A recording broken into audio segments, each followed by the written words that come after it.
Good morning students. एक बार फिर आप सभी का अरावली पब्लिक स्कूल कठुमर की ऑनलाइन कक्षा में स्वागत है। डियर स्टूडेंट, लास्ट वीडियो में हमने आपको जंतुओं में युग्मकों का स्थानांतरण कैसे होता है इस पर आपसे चर्चा की। आपको बताया कि जंतु दो प्रकार के होते हैं, एक अंडप्रजक होते हैं, दूसरे सजीव प्रजक होते हैं। एक ओविपेरस होते हैं, दूसरे वेविपेरस होते हैं। अंडप्रजक जंतु वे जंतु होते हैं जिनके द्वारा ठीक है बाह्य वातावरण में अंडे दिए जाते हैं और बाह्य वातावरण में उन अंडे का निषेचन के पश्चात नई संतति का निर्माण होता है। सजीव प्रजक वे जंतु होते हैं जिनमें अंडे का जो निर्माण होता है वो जीव के शरीर के अंदर होता है और उस अंडे का निषेचन भी शरीर के आंतरिक भाग में ही होता है तथा वहीं पर ही उस अंडे का निषेचित अंडे से नई संतति का निर्माण होता है। तो आपको हम बता दें, अंड प्रजक जो जंतु होते हैं उनमें युग्मकों का स्थानांतरण कैसे होता है। तो अंड प्रजक जंतुओं में सबसे पहले युग्मकों का क्या होता है, निर्माण होता है। और जब उनमें युग्मकों का निर्माण हो जाता है, नर युग्मक और मादा युग्मक का जब निर्माण हो जाता है तो जलीय माध्यम के अंदर वे जंतु नर युग्मक और मादा युग्मक को क्या कर देते हैं, छोड़ देते हैं, त्याग देते हैं। और वो युग्मक क्या करते हैं, गतिशील होते हैं और गति करके नर युग्मक मादा युग्मक के पास ठीक है नर युग्मक मादा युग्मक को अपनी ओर आकर्षित करता है और उसके पश्चात उन युग्मकों में क्या हो जाता है, संलयन की क्रिया पूर्ण हो जाती है। ठीक है, देखिए सजीव प्रजक जंतुओं में किस प्रकार से युग्मकों का क्या होता है, स्थानांतरण होता है। मैंने आपको बताया कि जो सजीव प्रजक जंतु होते हैं उन सजीव प्रजक जंतुओं में नर युग्मक और मादा युग्मकों का सबसे पहले क्या होता है, निर्माण होता है। निर्माण होने के पश्चात नर जनक और मादा जनक दोनों लैंगिक संभोग की क्रिया करते हैं। नर जनक और मादा जनक मैथुन की क्रिया करते हैं। मैथुन की क्रिया के दौरान नर जनक जो होता है वो मादा की योनि में ठीक है लैंगिक संभोग की क्रिया द्वारा ठीक है नर युग्मकों को मादा की योनि के अंदर क्या कर देता है, छोड़ देता है। वहां से नर युग्मक क्या है, गतिशील। नर युग्मक कैसे होते हैं, गतिशील होते हैं और वहां से नर युग्मक कहाँ पहुंचते हैं, अंडाणु के पास पहुंचते हैं और अंडाणु को क्या करते हैं, संलेख करने का कार्य करते हैं। इस तरीके से मादाओं में, इस तरीके से सजीव प्रजक जंतुओं में, वेविपेरस जंतुओं में युग्मकों का क्या होता है, संलयन होता है। Is it clear. देखिए इसके बाद हमने आपसे बात की थी निषेचन किसे कहते हैं। ठीक है, निषेचन क्या है, मीनिंग ऑफ फर्टिलाइजेशन पर आपसे बात की थी। आपको बताया नर युग्मक और मादा युग्मक के संलयन की क्रिया को निषेचन कहते हैं। या आप ऐसे बोल सकते हैं, नर युग्मक और मादा युग्मक के संलयन के फलस्वरूप युग्मनज का निर्माण होता है, उसे क्या कहते हैं, निषेचन कहते हैं। ठीक है, देखिए निषेचन की जो खोज की गई थी वो 1884 के अंदर स्ट्रासबर्गर नामक वैज्ञानिक के द्वारा की गई। निषेचन की खोज ठीक है, निषेचन की खोज पादपों में अगर मैं बात करूं तो पादपों में निषेचन की खोज, पादपों में निषेचन की खोज जो सबसे पहले की गई थी वो स्ट्रासबर्गर नामक वैज्ञानिक ने, स्ट्रासबर्गर नामक वैज्ञानिक ने 1884 के अंदर 1884 के अंदर निषेचन की क्या की थी, खोज की थी। तो पादपों में निषेचन की खोज किसने की थी, स्ट्रासबर्गर ने की थी। ठीक है, और कौन से पादप में की थी, स्ट्रासबर्गर ने निषेचन की खोज लीलियम के पौधे में की थी। कौन से पादप में की थी, लीलियम के पादप में की थी। ठीक है, उसके बाद मैंने बात की थी कि स्थान के आधार पर निषेचन दो प्रकार का होता है। निषेचन को स्थान के आधार पर दो भागों में बांटा गया, एक बाह्य निषेचन और दूसरा होता है आंतरिक निषेचन। बाह्य निषेचन में हमने आपको बताया वे जीव जिनमें युग्मकों का संलयन, वे जीव जिनमें युग्मकों का संलयन कहाँ होता है, बाह्य वातावरण में होता है। या ऐसा निषेचन जिसमें युग्मकों का संलयन कहाँ होता है, बाह्य वातावरण में होता है, उसे बाह्य निषेचन कहते हैं। ठीक है। बाह्य निषेचन जो होता है वो अंडप्रजनक जंतुओं में पाया जाता है। बाह्य निषेचन कहाँ पर होता है, किन जंतुओं में होता है, अंडप्रजनक जंतुओं में पाया जाता है। देखिए अंडप्रजनक जंतुओं में एक खास बात मैंने आपको बताई कि बाह्य निषेचन के अंदर, ठीक है, नर युग्मक और मादा युग्मक को एक विशेष माध्यम के अंदर क्या है, छोड़ा जाता है। बाह्य निषेचन के अंदर बहुत अधिक संख्या में नर युग्मक और मादा युग्मकों को छोड़ा जाता है। और ये जो निषेचन होता है वो संयोगिक होता है, संयोगवश होता है, फॉर्चुनेटली होता है। ठीक है। ये जो निषेचन होता है इससे नई संततियों का निर्माण होता है, वो संयोगवश बहुत अधिक होता है। उसके बाद हमने बात की थी आंतरिक निषेचन के बारे में। इंटरनल फर्टिलाइजेशन क्या है, आंतरिक निषेचन किन में पाया जाता है। तो आंतरिक निषेचन जो होता है वो सजीव प्रजनक जंतुओं में, वेविपेरस एनिमल्स में पाया जाता है। देखिए आंतरिक निषेचन में केवल नर युग्मक को ही एक विशेष माध्यम के अंदर क्या है, छोड़ा जाता है। और आप ध्यान से सुन लीजिए कि आंतरिक निषेचन के अंदर नर युग्मक को बहुत अधिक संख्या में छोड़ा जाता है, परंतु मादा युग्मकों को अधिक संख्या में नहीं छोड़ा जाता। ठीक है। और आंतरिक निषेचन की क्रिया के दौरान बहुत कम नए जीवों का या बहुत कम नई संततियों का क्या होता है, निर्माण होता है। ठीक है। और सबसे अंतिम बात मैंने बताई कि ऐसा निषेचन जिसमें, ठीक है, युग्मकों का संलयन किसी जीव के शरीर के अंदर होता है, उसे क्या कहते हैं, आंतरिक निषेचन कहते हैं। या हम कह सकते हैं वे जीव जिनमें युग्मकों का संलयन किसी जीव के शरीर के आंतरिक भाग में हो, तो उसे क्या कहा जाता है, आंतरिक निषेचन कहा जाता है। इंटरनल फर्टिलाइजेशन उसे कहा जाता है। डियर स्टूडेंट, लास्ट वीडियो में हमने यहाँ तक आपसे क्या की थी, चर्चा की थी। अब जो हम आपसे चर्चा करने वाले हैं वो है हमारा, ठीक है, अगला टॉपिक है और उसे बोलेंगे हम अनिषेक जनन। तो अब हम बात करने जा रहे हैं अनिषेक जनन पर। आज का हमारा नेक्स्ट टॉपिक है अनिषेक जनन, पार्थेनोजेनेसिस पर आपसे बात करने जा रहे हैं। देखिए भी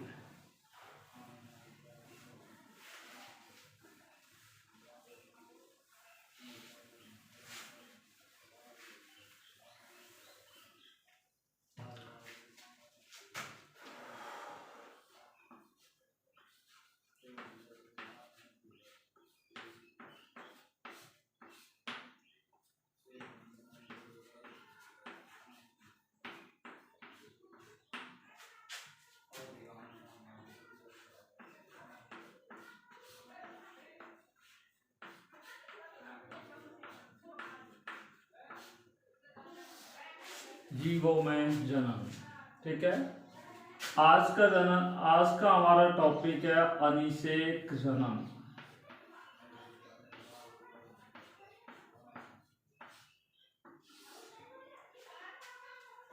इंग्लिश में बोलते हैं पार्थेनोजेनेसिस।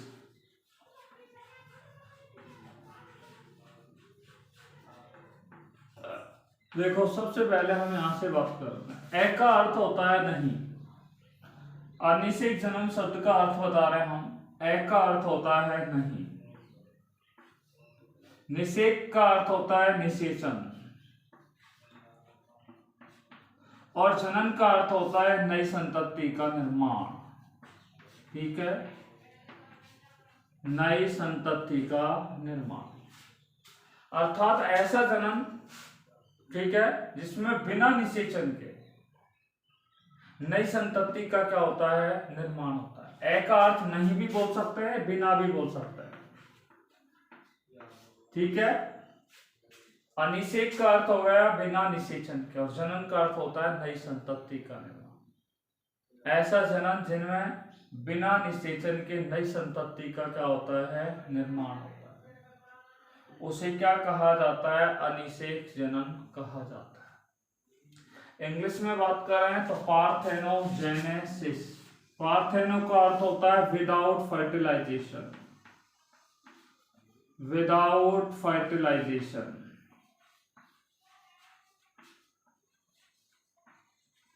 Without fertilisation. और जेनेसिस का अर्थ मैंने आपको बताया क्या होता है, formation of new spring, formation of new spring, new of spring. ठीक है, formation of new spring without fertilisation, that is known as parthenogenesis. ठीक है, बिना निषेचन के नई संतति के निर्माण की क्रिया को क्या कहा जाता है, पार्थेनोजेनेसिस या अनिषेक जनन कहा जाता है। तो अनिषेक जनन की परिभाषा समझ आ गई। अभी तो हमने यहां से बात की है, परिभाषा हमने शब्द से लिया है। ठीक है, तो ऐसा जनन, ठीक है, जिसमें बिना युग्मकों का निर्माण के, बिना युग्मकों के संलयन के, बिना निषेचन के, ठीक है, नई संतति का क्या हो जाता है, निर्माण होता है। इसके बारे में सबसे पहले एक वैज्ञानिक थे जिनका नाम था चार्ल्स बोनेट। ठीक है, चार्ल्स बोनेट नाम के वैज्ञानिक ने सबसे पहले अनिषेक जनन का क्या किया था, खोज की थी, या अनिषेक। चार्ल्स बोनेट ने 1754 के अंदर, 1754 के अंदर चार्ल्स बोनेट ने सबसे पहले अनिषेक जनन का क्या किया था, अध्ययन किया था। और इन्होंने सबसे पहले, चार्ल्स बोनेट ने अनिषेक जनन का जो अध्ययन किया था वो एफिड्स के अंदर किया था।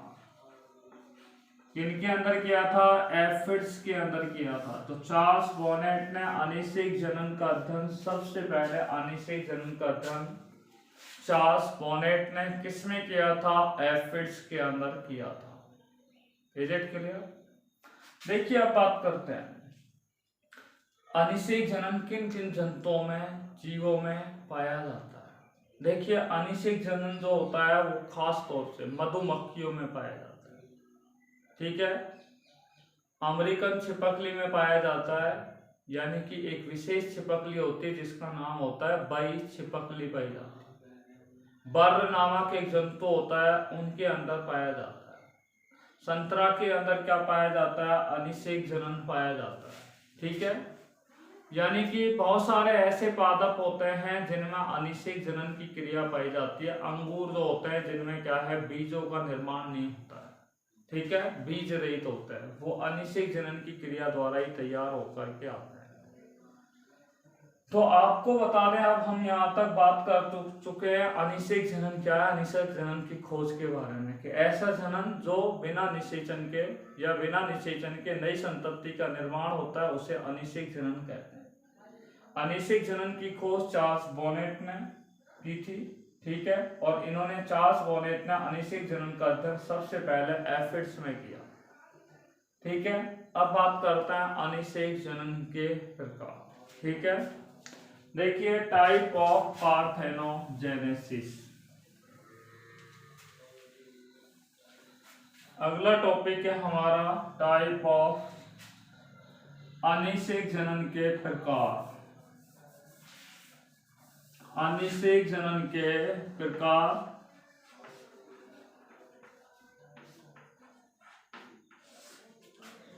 टाइप ऑफ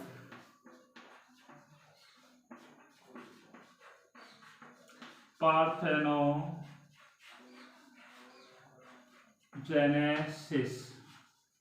ठीक है, देखो अनिषेक जनन जो होता है वो मुख्य रूप से दो प्रकार का होता है। ठीक है, एक होता है प्राकृतिक अनिषेक जनन, एक होता है प्राकृतिक अनिषेक जनन और दूसरा होता है कृत्रिम अनिषेक जनन। कृत्रिम अनिषेक जनन जिसको बोलते हैं आर्टिफिशियल पार्थेनोजेनेसिस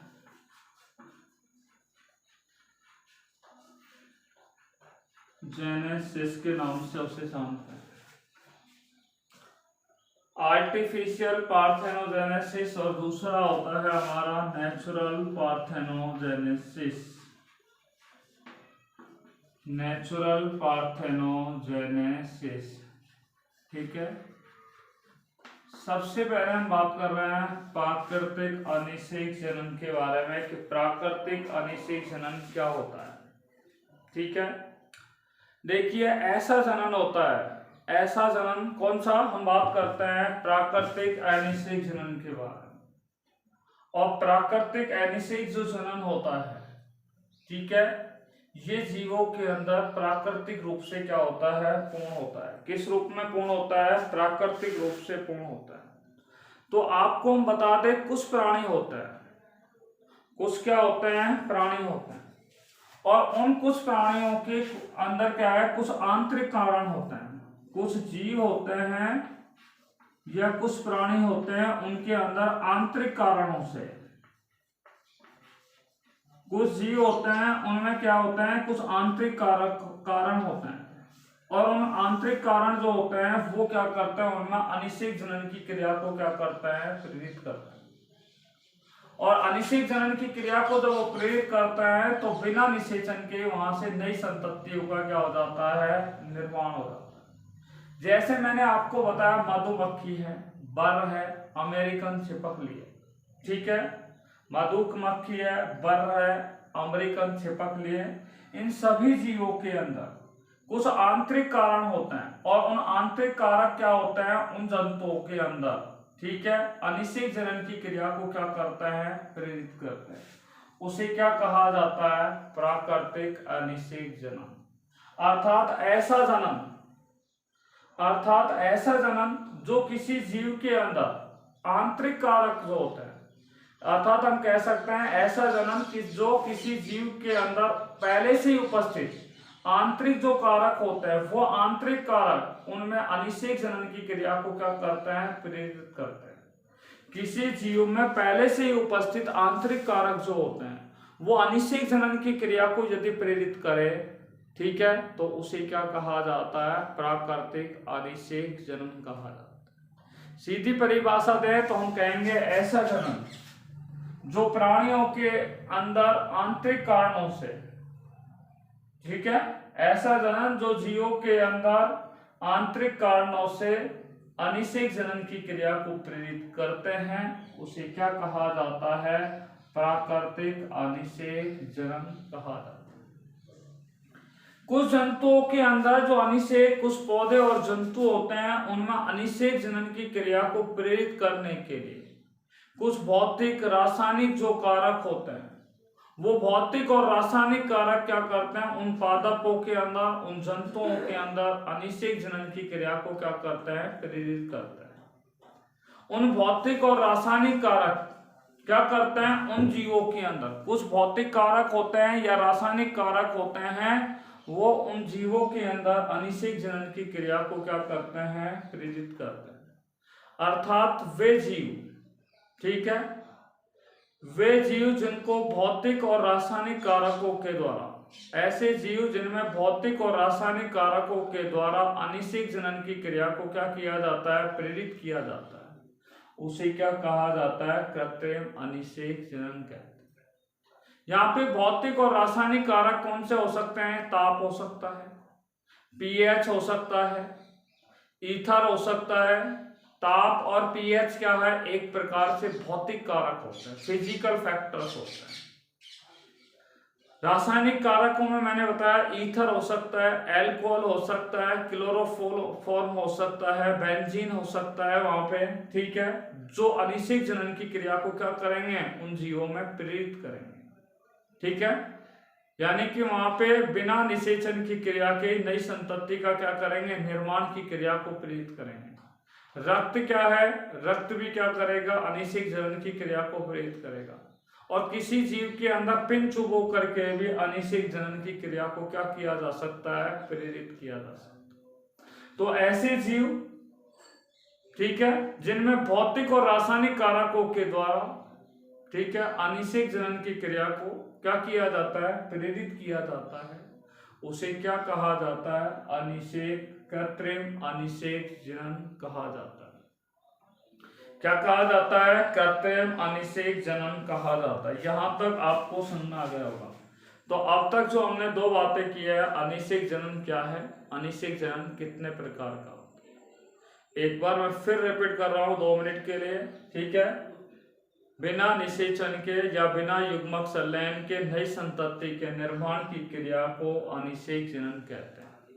चार्ल्स बॉनेट ने एफिड्स नामक जीवों के अंदर सर्वप्रथम, ठीक है, अनिषेक जनन का अध्ययन किया।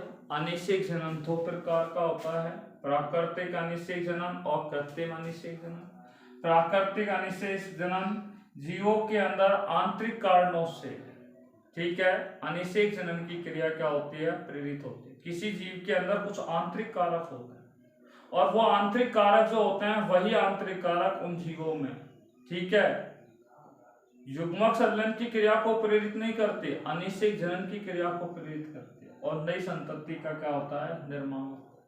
चाहे मधुमक्खी हो, चाहे बर हो, चाहे अमेरिकन छिपकली हो, चाहे आपका संतरा हो, ठीक है, चाहे आपका लेमन हो, चाहे आपका अंगूर हो, चाहे आपका केला हो। कृत्रिम अनिषेक जनन ऐसा जनन जिसमें जीवों के अंदर भौतिक और रासायनिक कारकों के द्वारा अनिषेक जनन की क्रिया को क्या किया जाता है, मानव द्वारा प्रेरित किया जाता है, उसे क्या कहा जाता है, कृत्रिम अनिषेक जनन कहा जाता है। ठीक है, भौतिक और रासायनिक कारकों में मैंने आपको बता दिया है, रक्त होता है, पिंड चुबोना हो सकता है, ताप हो सकता है, पीएच हो सकता है, या फिर मैंने आपको बता दिया यहाँ पर क्या हो सकते हैं, क्लोरोफॉर्म हो सकता है, बेंजीन हो सकता है, अल्कोहल हो सकता है। ये सारे रासायनिक पदार्थ भी उन जीवों के अंदर अनिषेक जनन की क्रिया को क्या करते हैं, प्रेरित करने का कार्य करते हैं। तो डियर स्टूडेंट, अब तक जो हम आपसे चर्चा कर चुके हैं वो हम किन बिंदुओं पर कर चुके हैं वो ध्यान से सुनना। हमारा टॉपिक था लैंगिक जनन के दौरान घटित होने वाली प्रमुख घटनाएं, और लैंगिक जनन के दौरान 3 प्रमुख घटनाएं क्या होती हैं, घटित होती हैं। पहली मैंने बताई निषेचन पूर्व अवस्था, जिसमें हमने युग्मकों का निर्माण, युग्मकों का स्थानांतरण और युग्मकों के संलयन के बारे में पढ़ा था। दूसरे बिंदु में हमने जो आपसे चर्चा की थी वो निषेचन के बारे में पढ़ा कि निषेचन क्या है। ठीक है, उसके बाद हमने पढ़ा निषेचन कितने प्रकार का होता है, 2 प्रकार का होता है, बाह्य निषेचन और आंतरिक निषेचन। उसके बाद हमने आपको बताया अनिषेक जनन। ठीक है, अब हम बात करने जा रहे हैं तीसरे बिंदु पर, लैंगिक जनन के दौरान घटित होने वाले प्रमुख घटनाओं का अंतिम चरण है जिस पर आपसे चर्चा कर रहे हैं, और वो है निषेचन पश्च अवस्था। कौन सी अवस्था, निषेचन पश्च अवस्था पर आपसे क्या करने जा रहे हैं, डिस्कस करने जा रहे हैं। आइए बात करते हैं निषेचन पश्च अवस्था के बारे में। देखिए भी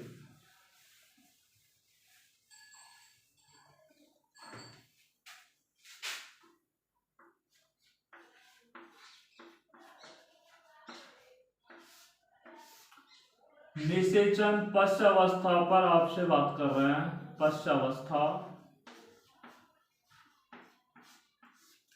इंग्लिश में बोलते हैं पोस्ट फर्टिलाइजेशन। पोस्ट फर्टिलाइजेशन,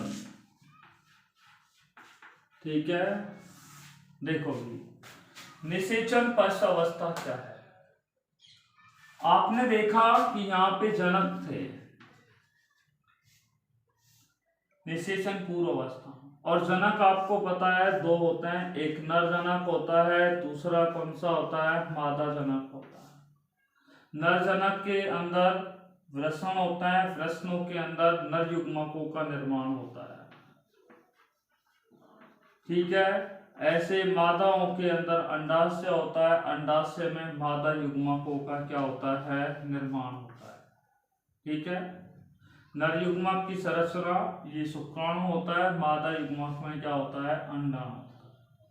अब ये यहाँ तक क्या है, युग्मकों का क्या हो गया, पहला बिंदु युग्मकों का निर्माण हो गया, युग्मकों का निर्माण।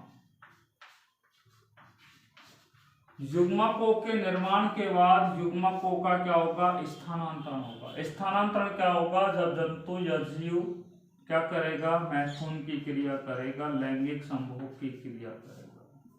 ठीक है, जब मैथुन की क्रिया की जाती है तो नर के द्वारा, ठीक है, इन शुक्राणुओं को कहाँ छोड़ दिया जाता है, मादा की योनि में छोड़ दिया जाता है।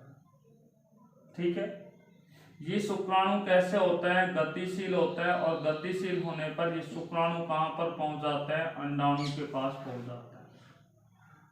ये विधि कौन से हो गई, युग्मकों का स्थानांतरण हो गया है। और स्थानांतरण होने के बाद जब शुक्राणु अंडे के पास पहुंच जाता है, ये अंडे के पास शुक्राणु पहुंच गए, नर युग्मक मादा युग्मक के पास पहुंच गया, तो यहाँ पर नर युग्मक क्या होगा, इस अंडे की भित्तियों को गला देगा। गलाने के बाद ये शुक्राणु अंडे में प्रवेश कर जाएगा, जिसे कहते हैं युग्मक संलयन। और युग्मक संलयन के बाद हमने आपसे बताया था कि यहाँ पर दोनों के केंद्रक, नर युग्मक का और मादा युग्मक के जब केंद्रक आपस में संलयित हो जाते हैं तो उसे निषेचन कहते हैं।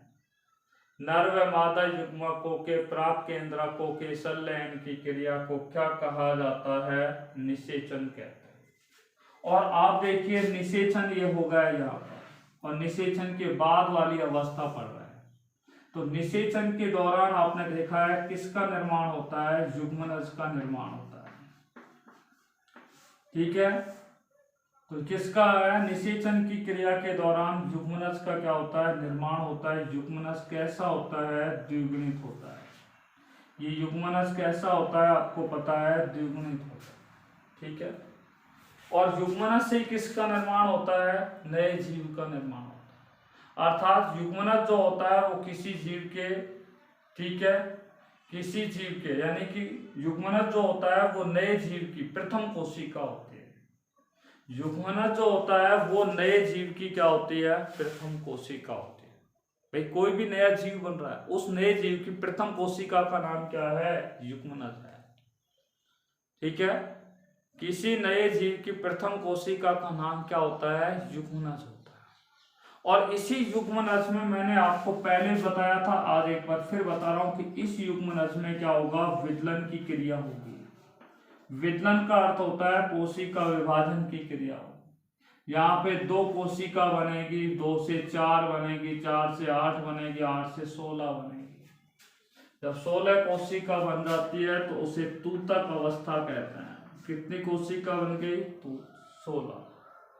16 से लेकर के जब आप यहाँ पे कोशिका विभाजन निरंतर होता है तो 32 से 64 कोशिकाएं हो जाती है, तो उसे कौन सी कोशिका कहते हैं, ब्लास्टुला अवस्था कहते हैं। ब्लास्टुला के बाद 64 से क्या है, जब अधिक कोशिकाओं का निर्माण हो जाता है, ठीक है, तो यहाँ पर ब्लास्टोसेल गुहा का निर्माण हो जाता है, और यहाँ पर जनन स्तरों का क्या हो जाता है, निर्माण होता है। तो इसे क्या कहा जाता है, गैस्टुला कहा जाता है। और इन जनन स्तरों से 3 जनन स्तर होता है, प्राथमिक, द्वितीयक और तृतीयक। प्राथमिक जनन स्तर को एक्टोडर्म, द्वितीयक जनन स्तर को मीजोडर्म, और तीसरे को एंडोडर्म कहा जाता है। और इस एक्टोडर्म, एंडोडर्म और मीजोडर्म से ही, ठीक है, नई संतति के अंदर अंगों का क्या होता है, निर्माण होता है। ठीक है, तो यहाँ पे गैस्टुला के बाद अंगों का क्या होता है, निर्माण होता है। अंगों का क्या होता है, निर्माण होता है। ये सारी अवस्थाओं को, यहां तक की अवस्था को भ्रूणी अवस्था कहें। अंगों के निर्माण के बाद कौन सी क्रिया होती है, कायांतरण की क्रिया होती है। और कायांतरण के पश्चात एक नए जीव का क्या हो जाता है, निर्माण हो जाता है। एक नए जीव का क्या हो जाता है, निर्माण हो जाता है। इस तरीके से पश्च अवस्था में आपने देखा युग्मनज से किसका निर्माण हो रहा है, नए जीव का निर्माण। निषेचन पश्च अवस्था में युग्मनज से ही नए जीव का क्या होता है, निर्माण होता है। ठीक है, युग्मनज से जब नए जीव का निर्माण हो जाए तो उस अवस्था को ही कौन सी अवस्था कहते हैं? निषेचन पश्य अवस्था कहते हैं। कौन सी अवस्था कहते हैं? निषेचन पश्य अवस्था कहते हैं।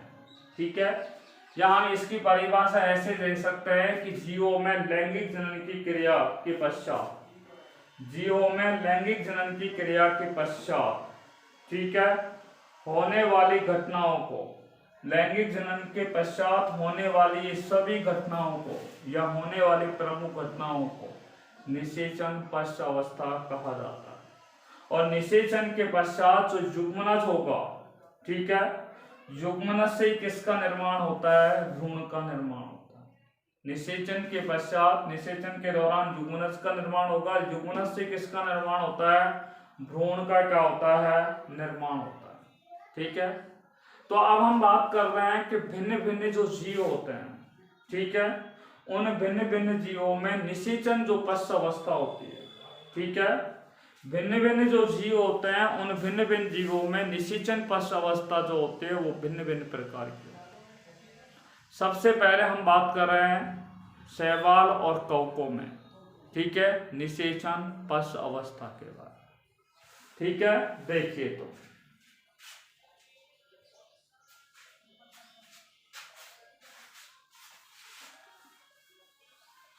भिन्न भिन्न जीवों में निषेचन पश्य अवस्था कैसी होती है? भिन्न भिन्न होती है। देखिए तो हम बात कर रहे हैं, सबसे पहला बिंदु है शैवाल और कवकों में, शैवाल व कवकों में, शैवाल और कवकों की बात कर रहे हैं। पहली बात ध्यान से सुनने, देखिए अधिकांश शैवाल और जो कवक होते हैं उनमें निषेचन पश्य अवस्था में क्या होता है? युग्मनज का क्या हो जाता है? निर्माण हो जाता है। तो यहाँ पे आपने देखा है निषेचन के पश्चात किसका निर्माण हो गया है? युग्मनज का निर्माण हो गया। जब युग्मनज का निर्माण हो जाता है तो युग्मनज के निर्माण के पश्चात, ठीक है, युग्मनज का निर्माण के पश्चात यानी कि निषेचन के बाद यहाँ पर क्या होगा? इस युग्मनज के चारों ओर, इस युग्मनज के चारों ओर एक मोटी भित्ति का क्या हो जाता है? निर्माण हो जाता है। इस युग्मनज के चारों ओर किसका निर्माण हो जाता है? एक मोटी भित्ति का क्या हो जाता है? निर्माण हो जाता है। शैवाल और कवकों में जब निषेचन की क्रिया पूर्ण हो जाती है और जैसे उनमें निषेचन पश्य अवस्था आती है तो निषेचन पश्य अवस्था में क्या होता है? युग्मनज के चारों ओर, ये युग्मनज है, इस युग्मनज के चारों ओर एक मोटी भित्ति का क्या हो जाता है? निर्माण हो जाता है। तो ये युग्मनज है और इस युग्मनज के चारों ओर एक मोटी भित्ति का क्या हो गया है? निर्माण। इस मोटी भित्ति को क्या कहा जाता है? निषिक्तांड कहा जाता है। क्या कहा जाता है? इस मोटे व्यक्ति को निषिक्तांड या इंग्लिश में इसे बोलते हैं ऊस्पोर। क्या कहा जाता है? उसे निषिक्तांड या ऊस्पोर कहा जाता है। आपसे पूछा जाए कि निषिक्तांड का निर्माण किन में होता है तो शैवाल और कवकों में होता है। और निषिक्तांड क्या है या निषिक्तांड किसे कहते हैं? तो आप कहेंगे अधिकांश शैवाल और कवकों में निषेचन के पश्चात युग्मनज के चारों ओर एक मोटी भित्ति का क्या हो जाता है? निर्माण हो जाता है। तो निर्माण होने की क्रिया को ही क्या कहा जाता है? निषिक्तांड या उसे oospore कहा जाता है। बोलिए कोई प्रॉब्लम है आता कि निषिक्तांड या oospore किसे कहा जाता है? उसके पश्चात जैसे अगली ऋतु आती है, नेक्स्ट जो ऋतु आएगी, अगली जो सीजन आएगा, अगली ऋतु के अंदर यही निषिक्तांड में क्या होगा? अंकुरण होगा। इस निषिक्तांड में क्या होगा? अंकुरण होगा, वृद्धि होगी, साथ में यहाँ पर क्या होगा? अर्धसूत्रीय विभाजन होगा। इसमें क्या होगा? अर्धसूत्रीय विभाजन होगा। और अर्धसूत्रीय विभाजन के फलस्वरूप ये अर्धसूत्रीय विभाजन हुआ और अर्धसूत्रीय विभाजन के फलस्वरूप अगुणित संतति का क्या होता है? निर्माण। किसका निर्माण होता है? अगुणित संतति का क्या हो जाता है? निर्माण हो जाता है। तो पहला निषेचन पश्य अवस्था हमने किसमें पढ़ाई है? शैवाल और कवकों के अंदर पढ़ाई है। किसमें? शैवाल और कवकों के अंदर हम क्या है? पढ़ चुके हैं। देखिए नेक्स्ट विधि पर हम बात करने जा रहे हैं। एक बार फिर आपको निषेचन की पश्च अवस्था में बात कर रहे हैं।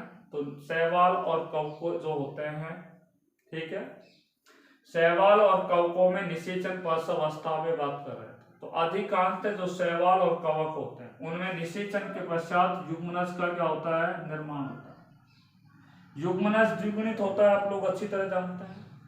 युग्मनज जो होता है वो नई कोशिका या नए जीव की प्रथम कोशिका होती है, और उस कोशिका में क्या होता है, उस कोशिका के चारों ओर एक मोटी भित्ति का क्या होता है, निर्माण होता है।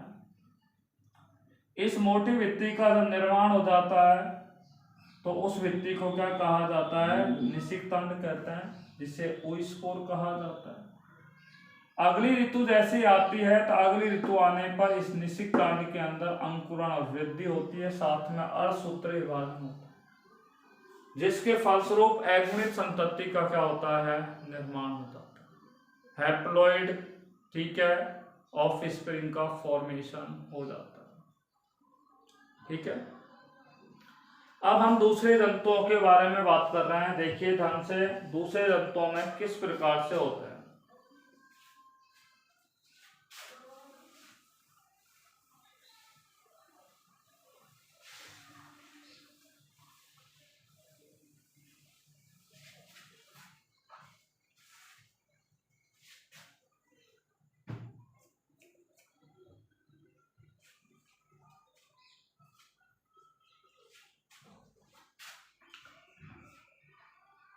देखिए अधिकांशतः जीवों की बात कर रहा हूं। अधिकांश जीवों में निषेचन पश्च अवस्था किस प्रकार की होती है।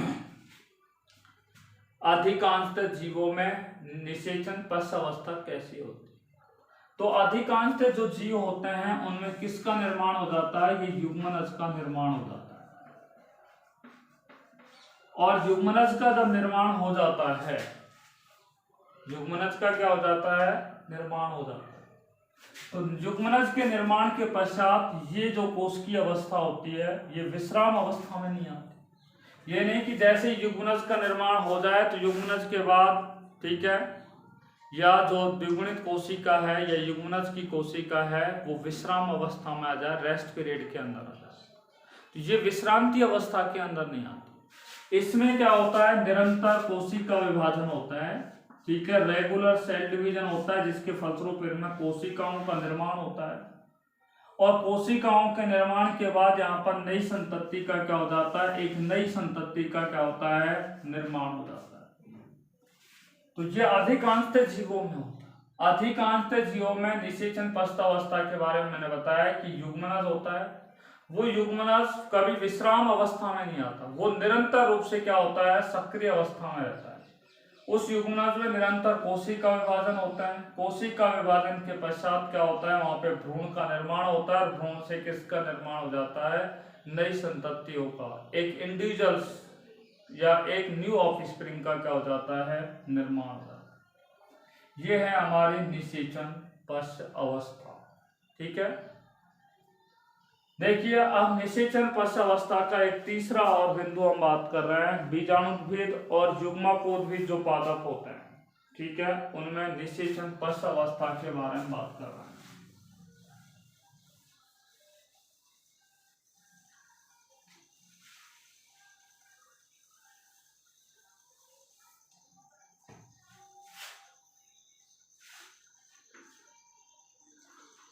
बीजाणुद्भिद व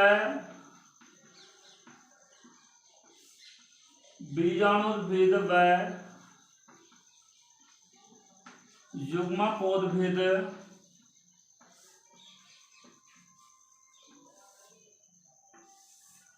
बीजाणुद्भिद व युग्मकोद्भिद पादपों में निषेचन।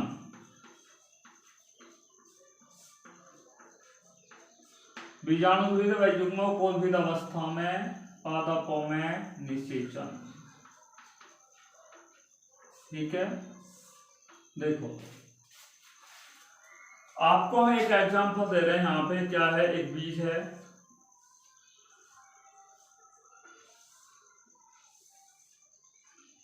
ये बीज जो होता है वो भ्रूणी अवस्था में है, ठीक है, और इसमें गुणसूत्रों की संख्या क्या है, द्विगुणित। ये एक बीज है, और इस बीज में गुणसूत्रों की संख्या क्या है? द्विगुणित। और जिसमें द्विगुणित होते हैं उस अवस्था को कौन सी अवस्था कहते हैं? बीजाणुद्भिद अवस्था कहते हैं। इसलिए बीजाणुद्भिद अवस्था होती है वो आपको मैं बता देता हूं, स्थायी अवस्था होती है, लंबी अवस्था होती है। ठीक है, ये बीज को जब मृदा में आपके द्वारा बो दिया जाएगा तो मृदा में बोने के बाद इस बीज के अंदर क्या होगा? अंकुरण होगा। मूलांकुर से मूल का निर्माण होगा, प्रांकुर से प्रारूप का निर्माण होगा, पौधे के नवोद्भिद पादप का निर्माण होगा।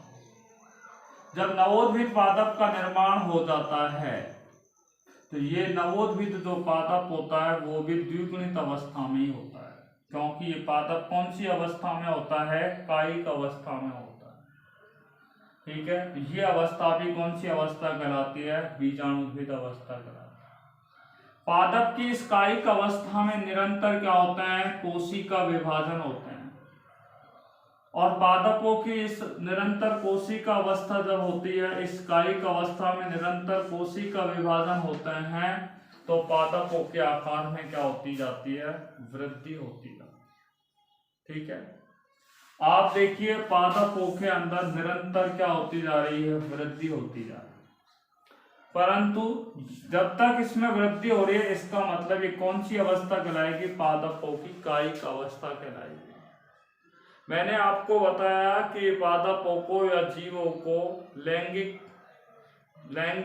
जनन में जीवों के जीवन चक्र की प्रवस्थाएं, तो आप यहाँ पे प्रवस्थाएं भी देख रहे हैं। तो ये कौन सी अवस्था है? आपकी कायिक अवस्था है। और ये कायिक अवस्था न बोले तो इसे बीजाणुद्भिद अवस्था भी कहते हैं। जैसे इन पादपों के अंदर पुष्पों का क्या हो जाता है? निर्माण हो जाता है। जैसे इन पादपों में किसका निर्माण हो जाता है? पुष्पों का निर्माण हो जाता है। तो पुष्पों का निर्माण होगा तो यहाँ पर क्या है? युग्मकों का क्या होगा?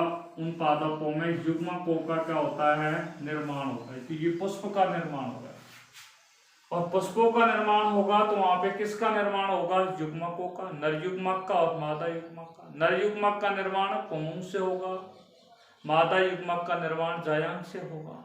ठीक है, तो ये अवस्था कौन सी कहलाएगी? जैसे ही उसमें पुष्पों का निर्माण हो जाए तो कौन सी अवस्था कहलाती है? युग्मकोद्भिद अवस्था कहलाती है। कौन सी अवस्था कहलाती है? युग्मकोद्भिद अवस्था कहलाती है। और युग्मकोद्भिद अवस्था में गुणसूत्रों की संख्या कैसी होती है? अगुणित होती है।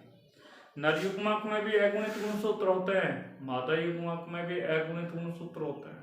ठीक है, इसके बाद आप देखिए कि जैसे इन पुष्पों में युग्मकों का पूर्ण रूप से निर्माण हो जाएगा तो परागकोश से परागकण कहां पर आ जाएंगे? वर्तिकाग्र पर आ जाएंगे। और वर्तिकाग्र पर आ जाएंगे तो युग्मकों का स्थानांतरण होगा। और युग्मकों का स्थानांतरण होने के बाद नर युग्मक और मादा युग्मक दोनों क्या हो जाएंगे? संलयित हो जाएगा। तो निषेचन की क्रिया हो जाएगी। और जब निषेचन की क्रिया हो जाएगी, निषेचन की क्रिया हो जाएगी तो आपको बता दूं, निषेचन पश्चात अवस्था जैसे आएगी तो पुष्प के अंदर जो बाह्य दल होगा, पुंग होगा, जायांग होगा, ये सारे टूट टूट करके नष्ट होकर के गिर जाएंगे। अब केवल यहाँ पर बीजों का क्या हो जाएगा? निर्माण प्रारंभ हो जाता है। और एक स्थिति ऐसी आती है कि पादप के अंदर बीजों का निर्माण हो जाता है। और पादपों में बीजों का निर्माण जब हो जाता है तो कुछ पादपों के अंदर उनकी शारीरिक संरचना और कार्य की जो होते हैं वो धीरे धीरे क्षतिग्रस्त होती जाती है। उनके अंग तंत्र काम करना बंद कर देते हैं और वो धीरे धीरे पादप क्या है? सूखने लगते हैं, पीले रंग के हो जाते हैं, फिर धीरे धीरे वो भूरे रंग के हो जाते हैं। और एक स्थिति ऐसे है कि वो टूट करके नीचे गिर जाते हैं, अर्थात उनकी कौन सी अवस्था आ जाती है? जीर्ण अवस्था आ जाती है। अर्थात यहाँ पर बीज का क्या हो गया? पुनः निर्माण हो गया। यहां से देखा बीजाणुद्भिद अवस्था युग्मकोद्भिद अवस्था में और युग्मकोद्भिद अवस्था बीजाणुद्भिद अवस्था में बदले तो उस अवस्था को पीडी एकांतरण कहा जाता है। क्या कहा जाता है? पीडी एकांतरण कहा जाता है। ठीक है, अल्टरनेशन जनरेशन उसे कहा जाता है। What is the meaning of alternation generation? ठीक है, आवर्त बीजी पादपों में बीजाणुद्भिद अवस्था और युग्मकोद्भिद अवस्था कैसे पाई जाती है? अल्टरनेट फॉर्म में पाई जाती है। वैकल्पिक रूप से पाई जाती है, उस अवस्था को ही क्या कहा जाता है, पीढ़ी एकांतरण कहा जाता है। तो आपने देखा कि बीजाणुद्विद अवस्था में जैसे बीज है और बीज से नए पादप का निर्माण हुआ, पादपों में जब पुष्पों का निर्माण हो गया तो युग्मकोद्भिद अवस्था में, और युग्मकोद्भिद अवस्था में जब नर युग्मक और मादा युग्मक संलयित हो जाते हैं तो युग्मनज बन जाता है, और युग्मनज के निर्माण के बाद वहां पर क्या है, बीजों का निर्माण क्या हो जाता है, प्रारंभ हो जाता है। तो बीजों का निर्माण होने की क्रिया हुई। बीज क्या है, एक नई संतति है, तो यहाँ पे नई संतति का क्या हो गया, निर्माण। ठीक है, तो इस तरीके से युग्मकोद बीजाणुद्विद व युग्मकोद्भिद अवस्था में पादपों की निषेचन पश्च अवस्था पर हमने आपसे चर्चा की। नेक्स्ट वीडियो में हम भ्रूणोद्भव के बारे में चर्चा करेंगे। अगर आपकी ये टॉपिक अभी भी समझ में नहीं आया, क्योंकि वीडियो थोड़ी ज़्यादा बड़ी होने जा रही है धीरे धीरे, इसलिए हम इसको यहीं रोके हैं, क्योंकि इसके बाद ये कंप्रेस नहीं हो पाती है तो हमें 2 दिन लग जाते हैं कंप्रेस करने में, क्योंकि बार बार वो कंप्रेस हो नहीं पाती है, बड़ी मुश्किल से कंप्रेस हो पाती है, जो हमें रेगुलर पूरा ध्यान रखना पड़ता है। और अगर वो हो जाती है तो उसके बाद वो आपके टेलीग्राम पे भेजी नहीं जाती, इसलिए आपकी कई बार वीडियो लेट हो जाती है, जा नहीं पाती है, आपके पास पहुंच नहीं पाती। इसलिए हम क्या है, इसको यहीं पे दोबारा रिवाइज नहीं कर रहे, इसको हम नेक्स्ट क्लास में वापस रिवाइज करेंगे। Till then all of you take care bye corona, be safe, be happy, thanks very much.